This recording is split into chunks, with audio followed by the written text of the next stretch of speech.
So today I'm going to be doing a kind of an update on this trellis guild here. I think I've got it fully planted out, and I just wanted to show you guys what is in here and how it's all doing. So this is a completely new guild here if you're new to the channel. All of this was put in the ground this year with the exception of 2 trees, but we'll get to those in a minute. So the creeping phlox is no longer flowering, but the bee balm is about to start. You can see it there budding up. I've also got a couple ground cherries that I've planted. I planted them from seed and then planted them out here. Just got some flowers at the edge. The blueberry bush it is really close to having its first ripe blueberries. The mustard is going to seed, which is fine. My whole strategy with the mustard this year was just to see which type did the best and really let them cross-pollinate and maybe make our own breed of mustard. This sorry little one here did not get a lot of leaves on it. This was the old-fashioned, but as you'll see soon, there was another one that did really great. These other 2 are Florida broadleaves. They were very heavily affected by pests compared to the others, but they're going to seed right now. Right at the edge here, I have a little bit of yarrow that I planted. This is sort of a peachy coral pink sort of color. It was recently transplanted, so it's still a little unhappy about that, but otherwise it's coming along nicely. And then we move into the chard. The chard on this side has been a little slow going, but on the other side of the guild it's doing really great. Got another ground cherry right there. These are supposed to be pineapple flavored. And this is a fuchsia I haven't put in the ground yet. It's also going to be kind of a coral color similar to those flowers at the edge. Pulling back a little here, in this section right here, I've planted a bunch of cosmos. And so I'll kind of get closer in. They are, in fact, starting to sprout, but there's just not much to talk about yet there because they're just small and wispy. Also new in this guild is the smoke bush, and I put that in here just because it's pretty and I've always wanted one. Now, I want to just talk about that for a minute, because when you're building a food forest and putting that all together, it kind of feels like all the things that you should have in your food forest should be productive in some way. Well, I could tell you that the reason this is in here is to be a habitat for insects and birds, and its flowers will be for pollinators and all that, but the real reason that it's here is because it's pretty and I've always wanted one. And you know what? That's okay, because the Permaculture Bureau of Investigation isn't going to show up at my door or yours and ask for a full accounting of plants and why you put them here, right? So it's okay to have a couple things in here just because you want them and just because you like them. I've got some perennial scallions. This is their first year. They're kind of at different stages because they were planted in succession. I've just popped some borage seeds in the ground, so they're not showing themselves yet. Got some chives also at the edge. These cabbages are doing great, and the reason these annuals are here is because with my jujube here, you can see its canopy is pretty small still, and this area is still quite sunny. And why not plant some annuals in here while I'm waiting for the smoke bush to fill in and for the jujube to fill in. And the purple ones in particular, the purple have been doing just really excellent. I'm very happy with these. A little bit harder to see because of the wild violet takeover is this one perennial kale right there. I've been calling this one saw blade just because it has sort of a serrated edge. This one has remained kind of petite in comparison to the other perennial kales. The reason I'm naming the kale is because it is a mix, and this is genetically unique to any other kale on the planet. So each of my perennial kales that I planted this year are genetically unique to themselves, and I haven't made any clones of them yet by planting the leaves, so I get to name each and every one of them, which is cool. At the base of this tree, I have planted some dill, which is just barely starting to sprout. There you can see the little wispy sprouts.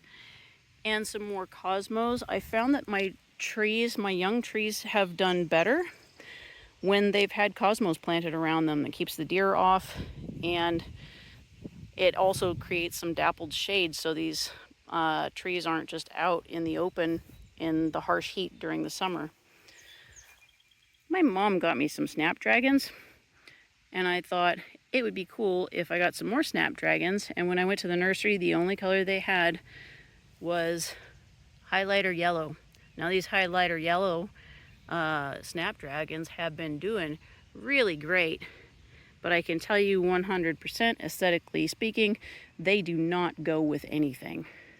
Holy cow. Like, I'm just kind of glad the mustard is starting to go to seed a little bit, because at least it's getting yellow blossoms, and the highlighter yellow is not quite so jarring. It looks really awful next to the purple cabbage though. So, but you know what? This is a food forest. It needs to be productive before it's pretty. Over here, I am growing snap peas for the first time. I grew a yellow variety and a purple variety, and they are just starting to set pods, and they are so pretty. I have one section here on this side of the trellis and another on the far side over there. And at the base of these, I have planted some tomatoes. The idea is that once these piddle out with the heat, the tomatoes will rise up and start climbing the trellis, so it's a nice little succession planting. And then at the base over here, speaking of a succession of crops, I've got pole beans coming up. I also planted some cucumbers over here, but I haven't seen them yet. So we'll see how that goes, but those should climb up the trellis as well here soon. Coming around, so we've got this beautiful tunnel trellis, and I've got a few more cabbages. Again, I am so happy with these. If you've watched any of my previous videos, you'll know that this knockout rose was just sticks a couple months ago. It was just put in the ground. One of the things I love about knockout roses is that the new leaves come in this nice sort of burgundy maroon color, and then the camera really isn't capturing this. This magenta is so bright, so incredibly bright. But part of my whole idea when I put the smoke bush over there was to sort of ping off of that maroon color coming from the rose bush, because if you've been watching me for any time, you'll know that one of my pet peeves is that with food forests, a lot of time you can't tell what's going on in there because everything's green. Now, of course, it's wonderful. If you have a lush green food forest, I am not criticizing you, but I like to be able to see what's going on, so I'm including some foliage of different colors. In this section, I've put in some giant aster, and once again another section here of cosmos that's gonna come kind of through and around over to the blueberry bush. Right down here, I will draw your attention to some dahlias. There's 3 of them here. One of them has been kind of suffering. They will either be sort of a maroon with white tips or kind of a sunset pink and orange color, which is fantastic. You can also see that my cats think that the wood chips are a litter box. I can't convince them otherwise. All right, here we have the much more successful mustards. Now, why the mustards are successful over here and not 20 feet over there, I don't know. But this is a spinach mustard. I really love the flavor of this one. The leaves are thick like spinach, as the name implies, and this old-fashioned did great. The bugs barely even did anything at all to this plant, so it seems to be very insect resistant. The flavor of both of these is easily my favorite. And then I've got the red giant mustard, but again, it really got eaten up, just like the Florida broadleaf over there got eaten up a lot. So I'm kind of thinking that next year my focus is going to be on the spinach mustard and the old-fashioned mustard. Maybe they'll cross and we'll get a little bit of the best of both worlds. The spinach mustard has a little bit of spikiness on the leaves. It goes away just in a few spots, like on the rib, but it goes away when you cook it. So like I like the broader, thicker leaves of the spinach mustard, and I'm hoping that maybe by crossing the insect resistance of this one and sort of the broader, thicker leaves of the spinach mustard will combine to be just really nice, just to have a nice all-around mustard. I got the seeds for the spinach mustard 12 years ago at a dollar store. So the seed pack cost me a whole of 99 cents. This was the only one that came up of the 6 I planted, but next year I'm definitely planting a lot more of these. Coming around with the wild violet takeover of 2026, my little hazelnut has just been swamped and I have not gotten to this yet. But the lamb's ear is still doing nicely. All right, coming along to the back side of those same mustards, we've got the blueberry and also some chards that are starting to do really well. These are sort of a yellow and orange chard. I've got some with pink in the center. This one over here with the bright pink ribs is doing really well. Got one that's fully maroon, just really nice. So we'll probably start getting to harvest these here shortly.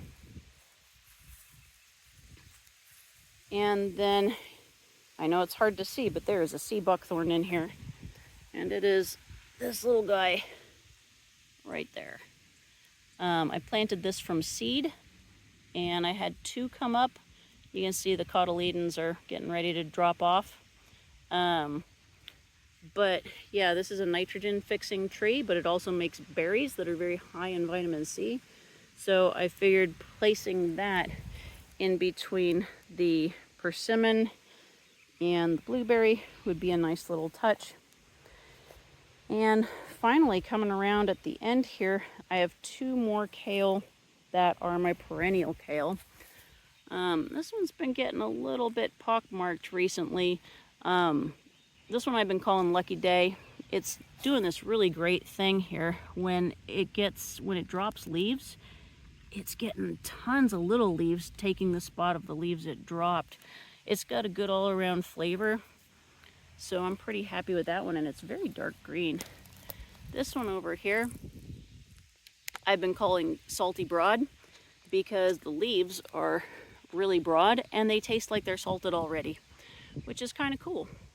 And those are there next to the cabbage by each other and underneath the persimmon. At this edge down on the back side of the persimmon tree, I've got some oregano that I transplanted, and it seems to be doing all right. It's jumping back, and I also planted another bit of yarrow here. It's the same type as before. And then I also planted more cosmos at the base of the persimmon. And that's it, folks. That's everything that is in this one guild. I forgot to show you the squash, but that's because it's not here yet. Yeah, there's summer squash in here, but it's just seeds right now under the soil, so I guess we won't count it till next time. Since permaculture is all about growing a bunch of different diverse plants all together in order to create a polyculture, let's just do a quick review of everything that is growing in this one guild around the jujube, the persimmon, and the trellis. So there are a number of things that can be used as teas, medicine, and or food, and they include the mustard, Swiss chard, blueberry, bee balm, scallions, chives, cabbage, more mustard, there's just mustard everywhere, snap peas, tomatoes, green beans, also lamb's ear, witch hazel, yarrow, ground cherry, and oregano. And all of that is growing in this space altogether. Thanks for joining me today, folks. Feel free to hit the like and subscribe button, and I will see you next time.